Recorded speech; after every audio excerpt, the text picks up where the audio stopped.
En los últimos años, el Reiki se ha popularizado como una técnica de sanación energética, como un camino espiritual alternativo y como una forma natural de equilibrio interior. Muchas personas se acercan a él con buena intención, buscando paz interior, alivio, sentido. Hoy quiero plantear una pregunta un poco incómoda. ¿Y si detrás de aquello que se presenta como luz se esconde todo lo contrario, la más auténtica oscuridad? El origen del Reiki es muy poco claro.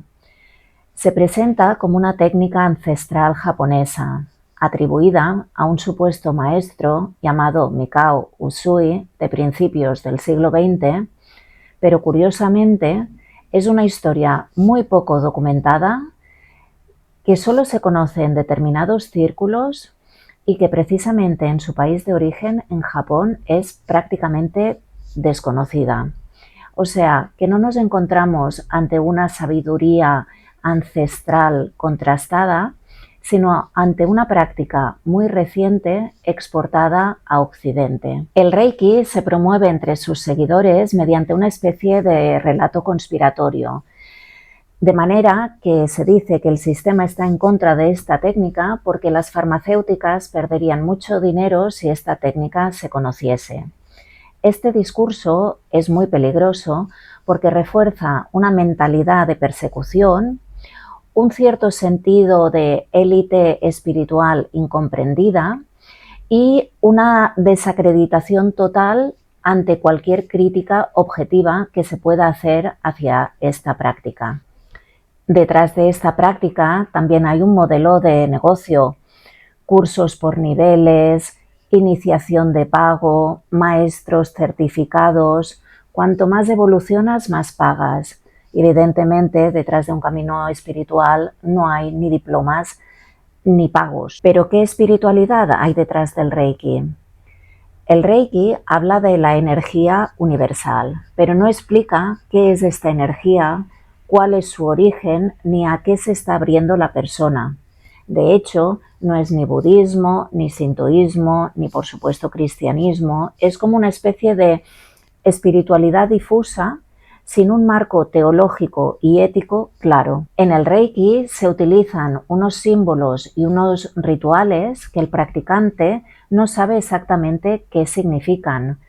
El maestro hace una imposición de manos sobre la cabeza del practicante, imponiendo un símbolo de significado desconocido, y el practicante simplemente lo acepta sin entender exactamente a qué está diciendo que sí, qué es lo que está aceptando.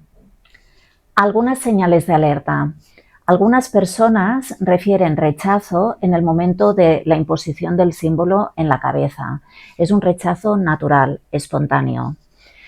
En general, también se observa una cierta dependencia emocional hacia la práctica, un aislamiento en relación a familiares y amigos, una sensación de agotamiento o de ansiedad si no se practica y una cierta desconexión emocional, una cierta despersonalización, como que pasan de la mayor parte de cosas o que las cosas ya no les afectan.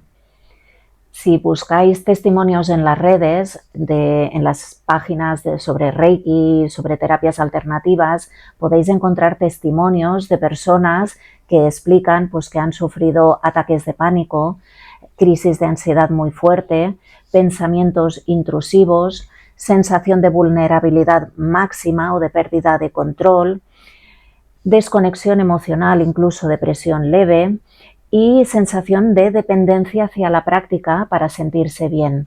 La explicación habitual que se da dentro del Reiki ante estas experiencias negativas es que la purga es necesaria y que si el punto de partida es muy desequilibrado y se dan bloqueos emocionales, pues que tienes que pasar por todas estas experiencias pues para equilibrarte energéticamente, como que son fases necesarias.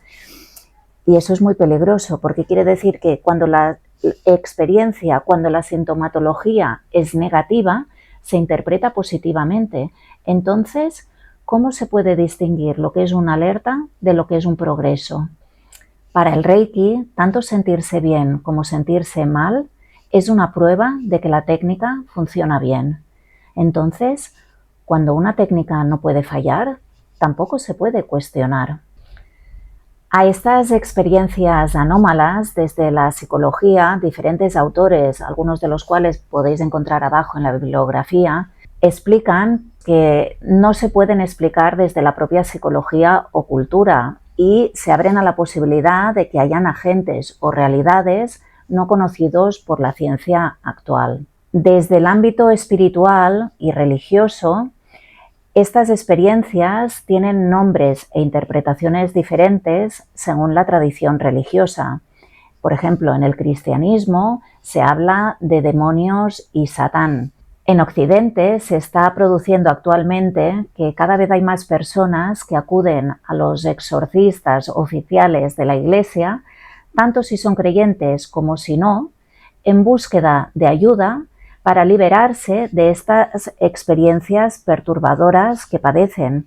Y estas personas, muchas de estas personas, refieren que han realizado prácticas como el Reiki o otras prácticas de canalización energética.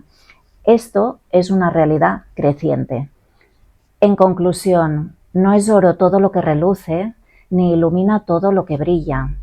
Muchas personas se acercan al Reiki con buena intención en búsqueda de sanación física, emocional, psicológica, espiritual, pero eso no basta.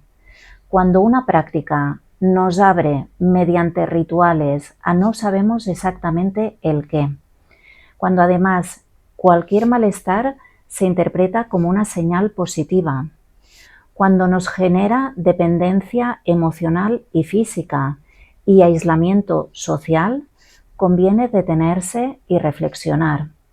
Si tú estás en medio de esta exploración, conviene que estés muy atento a las señales de peligro y sobre todo que busques ayuda fuera del círculo para poder salir.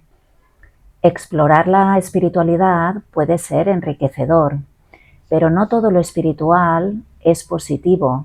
Existen muchos engaños y muchas realidades ocultas, por lo que el discernimiento es siempre imprescindible.